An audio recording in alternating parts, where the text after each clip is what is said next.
Rebels ఏమో ఒకసారి tickets న్యూని crash చేశారు, ఒకసారి ఏమో బుక్ మై షోని క్రాష్ చేశారు, ఇప్పుడు చూసుకున్నట్లయితే జియో హాట్స్టార్ కూడా క్రాష్ చేశారు.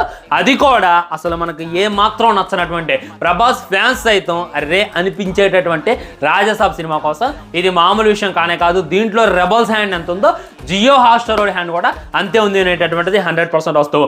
జియో అనేటటువంటిది చాలా పెద్ద నెట్వర్క్, అది వరల్డ్ వైడ్ ఉంది. ఐపీఎల్ని, వరల్డ్ కప్ని, పెద్ద పెద్ద ఫుట్బాల్ మ్యాచెస్ని స్ట్రీమ్ చేసేటటువంటి క్యాపబిలిటీ ఉంది. సో నిన్నటి నుండి జియో హాట్స్టార్లో చూసుకున్నట్లయితే మన రాజాసాబు స్ట్రీమ్కి అయితే వచ్చిందనమాట. సో వాడు ఏం చేసిండో తెలుసా, డైరెక్ట్గా జియో హాట్స్టార్ బయోనే మార్చేసిండు. India's biggest super star under control అనేటటువంటి ఇది చూసిన తర్వాత నాకైతే షాక్ అనిపించింది. ఓరి నాయన నువ్వు జియో హాట్స్టార్ రా బాబు, ఎన్ని సినిమాలు రిలీజ్ చేస్తానో ఇంత ఇదేంది అనేటటువంటి ఫీలింగ్ అయితే మళ్ళీ నాకు కలిగింది. సో వీటి ట్రయలర్ కటింగ్ ఫ్రెండ్స్ మామూలుగా లేదు. మారుతి అయితే జియో హాట్స్టార్ ఎడిటర్ సంకనాకాలి అనేటటువంటి ఫీలింగ్ మళ్ళీ కలిగింది. ఏ రేంజ్లో ఎడిటింగ్ చేసింది అనుకున్నారు. నేను సినిమాని ఇప్పటికీ 2-3 టైమ్స్ చూసాను థియేటర్లో, అయినా కానీ మళ్ళీ వెళ్ళి ఓటీటీలో ఒకసారి చూడాలరా అనేటటువంటి ఫీలింగ్ నాకు కూడా తీసుకొచ్చిండు.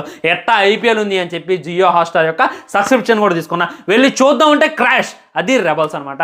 ఈ విధంగా మన ప్రభాస్ అన్న ఫ్లాప్ సినిమాకే ఈ రేంజ్లో రికార్డు ఉంటే అదే గట్టిగా హిట్ అయి ఉన్నట్టయితే ఇక జియో హాట్స్టార్ బ్లాక్ అయిపోయేదేమని చెప్పి నాకైతే అనిపించింది. ఆల్రెడీ ఫుల్ క్లారిటీతో ఒక వీడియో చేశాను కింద